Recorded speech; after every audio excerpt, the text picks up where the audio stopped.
कुछ अनसुनी कुछ अनकही कहानियां। हर कहानी कुछ कहती है।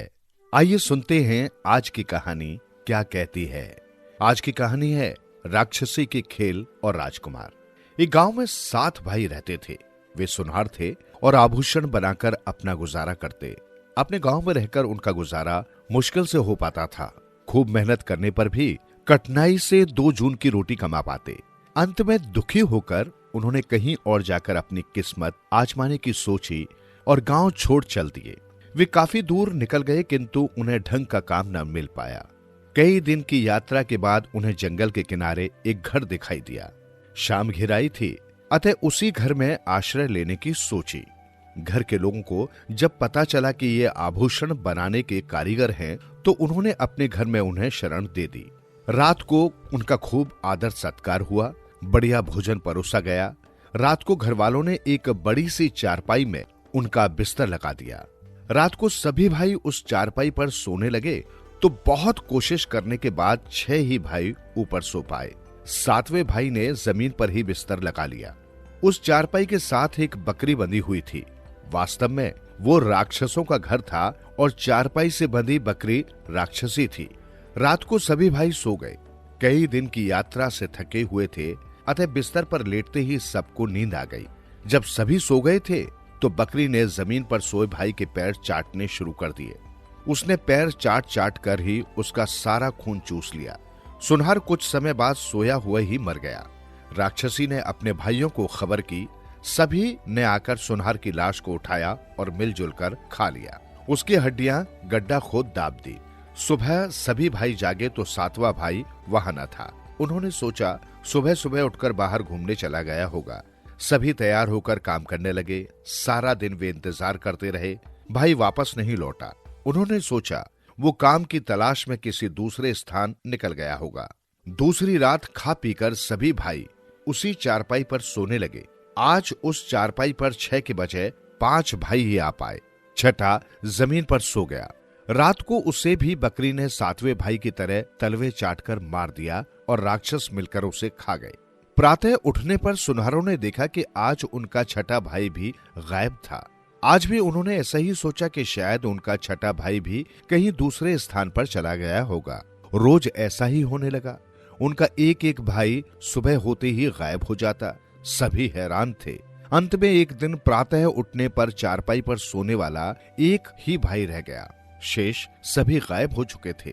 बकरी वहीं चारपाई के पास बैठी रहती। इस दिन अकेले सुनार का माथा कुछ ठनका और उसे अपने भाइयों के गायब होने में कुछ गड़बड़ लगी। घर के लोग भी उस पर कड़ी निगरानी रखे रहे थे। वो पेशाब करने के बहाने बाहर निकला और भाग खड़ा हुआ। उसे भागते देखकर बकरी भी उसके पीछे पीछे दौड़ पड़ी। आगे सुनार और पीछे बकरी। भागते भागते वे काफी दूर निकल गए। डर के मारे सुनार का बुरा हाल था। दौड़ते दौड़ते वे दोनों एक घने जंगल में पहुंच गए। अपनी जान बचाने के लिए वो एक वृक्ष पर चढ़ गया। बकरी एक सुंदर स्त्री का रूप धारण कर वृक्ष के नीचे बैठ सुनार के उतरने का इंतजार करने लगी। शाम होने तक वो वृक्ष पर बैठा रहा। उस दिन एक राजा जंगल में शिकार खेलने आया। वो घोड़े पर बैठकर जंगल में अपना रास्ता भटक गया और उधर आ निकला। राजा को देखते ही वो स्त्री जोर जोर से रोने लग पड़ी। राजा उस स्त्री की सुंदरता पर मुग्ध हो गया। वो पास आकर बोला, सुंदरी, तुम क्यों रो रही हो? स्त्री बोली, महाराज, मेरा पति मुझे अपने साथ नहीं ले जाना चाहता। मैं उसके साथ अपने घर जाना चाहती हूँ, लेकिन वो वृक्ष के नीचे उतर ही नहीं रहा। शाम भी होने वाली है। राजा ने वृक्ष पर बैठे हुए सुनार से पूछा, क्यों भाई, तुम इसे अपने साथ क्यों नहीं ले जाना चाहते? सुनार बोला, महाराज, मुझे इसकी कोई आवश्यकता नहीं। यदि आप चाहते हैं तो आप ही से ले जाएं। राजा तो पहले ही उसकी सुंदरता पर मुग्ध था। उसे घोड़े पर बिठाकर अपने साथ ले चला। सुनहर वहां से भाग निकला। राजा महल में पहुंच गया। उसकी पहले ही 6 रानियां थीं। नई रानी की सुंदरता पर राजा ऐसा मोहित हुआ कि उसने बाकी रानियों का ध्यान ही छोड़ दिया। कुछ ही दिनों में नई रानी सबसे ताकतवर हो गई। उसे शेष रानियां फूटी आंख भी न सुहाती। वो हर समय उनके विरुद्ध राजा के कान भरती रहती। उनसे छुटकारा पाने के लिए उसने अपना राक्षसी जाल फैलाना आरंभ कर दिया। रात को राक्षसी रूप धरकर वहां महल के पशु पक्षियों को मारकर खा जाती, उनकी हड्डियां इकट्ठा करके रानियों के कमरों में डाल देती। रानियां प्रातः उठकर अपने कमरों की हालत देखती तो हैरान रह जाती। राजा की समझ में भी कुछ नहीं आ रहा था। एक दिन नई रानी राजा से बोली, महाराज, आपकी ये रानियां जादू जानती हैं और महल के सभी पशु पक्षियों को रात को उठाकर खा जाती हैं। यदि ऐसा ही हाल रहा तो सब कुछ तबाह कर देंगी। बेहतर यही है कि इन्हें महल से निकाल दिया जाए। राजा नई रानी के जाल में फंस चुका था। उसने बिना सोचे समझे सभी रानियों को महल से निकालकर एक सूखे कुएं में उतार दिया।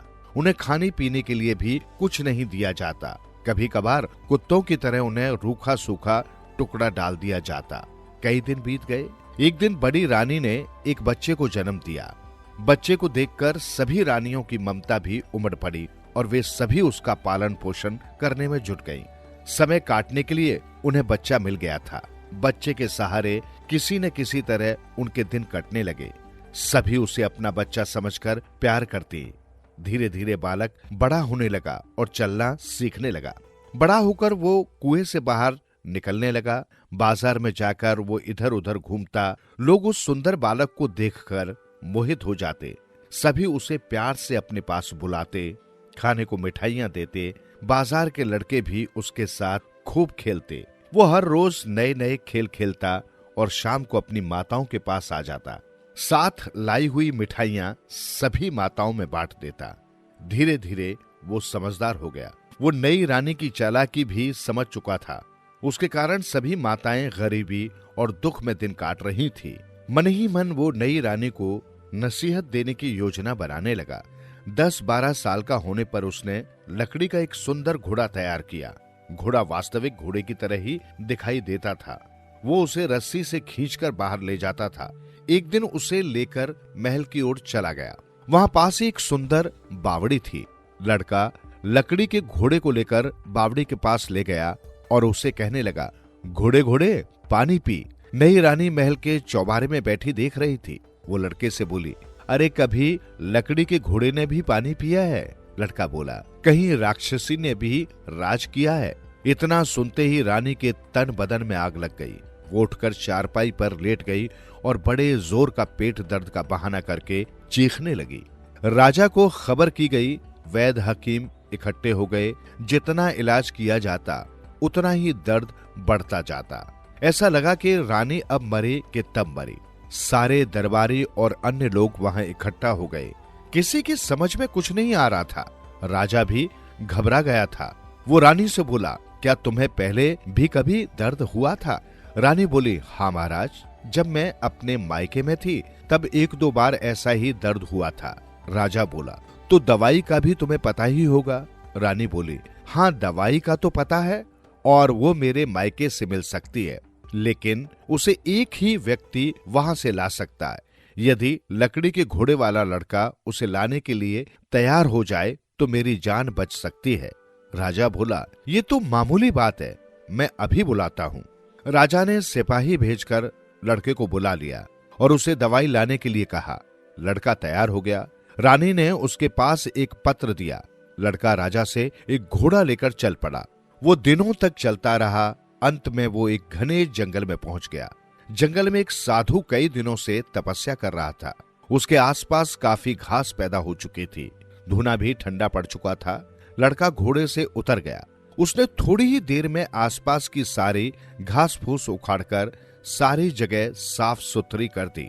इधर उधर से लकड़ी इकट्ठी करके धुने को जला दिया और एक ओर बैठकर आराम करने लगा। थोड़ी देर के बाद साधु का ध्यान भंग हुआ। लड़के की सेवा भक्ति देखकर साधु बड़ा प्रसन्न हुआ। लड़के से उसके बारे में पूछा। दवाई लाने वाली बात सुनकर साधु कुछ हैरान भी हुआ। लड़के के हाथ से पत्र लेकर पढ़ा।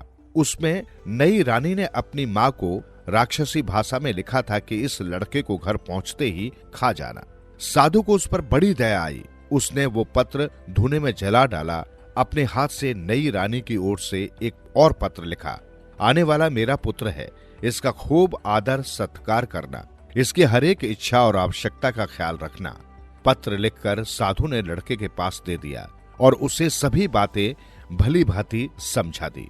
चलती बार उसकी जेब में कुछ भुने हुए चने भी डालकर साधु बोला, बेटा जब तू राक्षसी के मकान के पास पहुंचने को आ जाएगा तो वे मनुष्य की गंध पाकर तुझे खाने के लिए दौड़कर आएंगे। उस समय तू ये पत्र उनके सामने कर देना, वे तुझे अपना समझकर छोड़ देंगे। जब तू उनके साथ घर चला जाएगा तो तुझे लोहे के चने खाने को दिए जाएंगे। उस समय तू आंख बचाकर उन्हें अपनी दूसरी जेब में डालते रहना और भुने हुए चने निकालकर खाते रहना। चलते चलते वो नई रानी के मायके वालों के मकान के पास पहुंचने को आ गया तो राक्षस मनुष्य की गंध पाकर उसे खाने के लिए दौड़े। लड़के ने पत्र निकालकर उनके सामने कर दिया। पत्र पढ़कर जब उन्हें पता लगा कि ये हमारी बहन का लड़का है तो वे खूब प्रसन्न हुए और उसे अपने घर ले गए।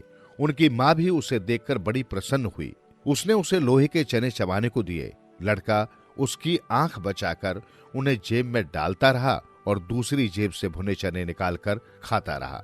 इस तरह उसे खाते देखकर राक्षसी को विश्वास हो गया कि ये उसकी लड़की का लड़का है। कुछ दिन लड़का वहीं ठहरा और राक्षसी की सारी चीजों का ज्ञान करता रहा। सभी राक्षस दिन निकलते ही दूर दूर निकल जाते। बूढ़ी राक्षसी घर में अकेली रहती। लड़का सारा दिन उसके साथ घर में घूमता रहता। एक दिन उसने एक कमरे में कुछ अजीब अजीब गोल गोल बर्तन लटके देखे। वो उनको लेकर तोड़ने लगा। इतने में बूढ़ी राक्षसी दौड़कर बोली, बेटा कहीं इन्हें तोड़ न डालना, इन सभी में तेरे मामा और अन्य लोगों के प्राण बंद है। यदि ये टूट गए तो वे सब मर जाएंगे। लड़का बोला, नानी अम्मा क्या तेरे प्राण भी ऐसे ही बंद है? राक्षसी बोली, बिल्कुल, ये देख सामने वाला पहला बर्तन मेरे ही प्राणों का है। लड़का फिर बोला, और मेरी माँ के प्राण कहाँ हैं? राक्षसी बोली, सामने जो पिंजरा पड़ा लटक रहा है उसमें बैठा तोता ही तेरी माँ के प्राण हैं। यदि कोई इसे मार दे तो मेरी माँ मर जाएगी। वो मौके की तलाश करता रहा। एक दिन सभी राक्षस सुबह सुबह ही बाहर निकल गए। बूढ़ी राक्षसी रोटी पकाने लगी। लड़का चुपचाप कमरे में घुस पड़ा और सबसे पहले उसने बुढ़िया के प्राणों का बर्तन फोड़ डाला। उसके टूटते ही बुढ़िया चूल्हे के पास ही मर गई।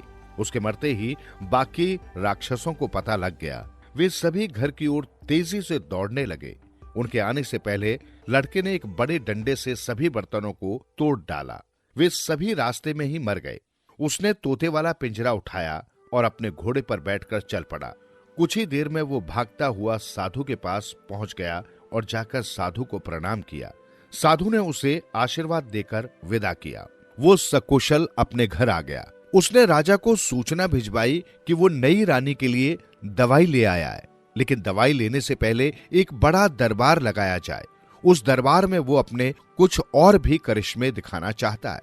दूसरे दिन राजा ने एक बड़ा दरबार लगाया। लड़का हाथ में तोते का पिंजरा उठाकर चल पड़ा। नई रानी भी दरबार में राजा के पास बैठी थी। जैसे ही नई रानी ने लड़के के हाथ में पिंजरा देखा तो उसे पसीने पड़ गए। वो पिंजरे को छुड़ाने के लिए लड़के की तरफ दौड़ने लग पड़ी। लड़के ने उसे अपनी ओर आते देखकर तोते की एक टांग तोड़ दी। तोते की टांग टूटते ही नई रानी की भी एक टांग टूट गई। अब वो एक टांग के सहारे ही जोर से दौड़ने लगी। लड़के ने तोते की दूसरी टांग भी तोड़ दी। रानी की दूसरी टांग भी टूट गई। रानी अब बिना टांगों के ही लड़के की ओर बढ़ती हुई दौड़ने लगी। सभी लोग इस चमत्कार को देखकर हैरान थे। जब लड़के के पास पहुंचने को आ गए तो लड़के ने तोते की गर्दन भी मरोड़ डाली। तोते की गर्दन टूटने के बाद रानी की गर्दन भी टूट गई और उसके प्राण पखेरु उड़ गए। अब राजा सहित सब लोगों की समझ में ये बात आ गई कि रानी वास्तव में एक राक्षसी थी। राजा लड़के की बहादुरी पर बड़ा प्रसन्न हुआ। जब राजा को ये पता चला कि लड़का वास्तव में उसी का है तो राजा ने दौड़कर उसे गले लगा लिया। वो बहुत पछताया और अपनी सभी रानियों को सूखे कुएं से निकालकर आदर के साथ महल में बुला लिया। सभी सुखपूर्वक रहने लगे। सुनते रहो दिल से यूं ही कहानियां आपकी, हमारी और सबकी, जो दिलों को छू लेती है। सुनते रहें कहानियां।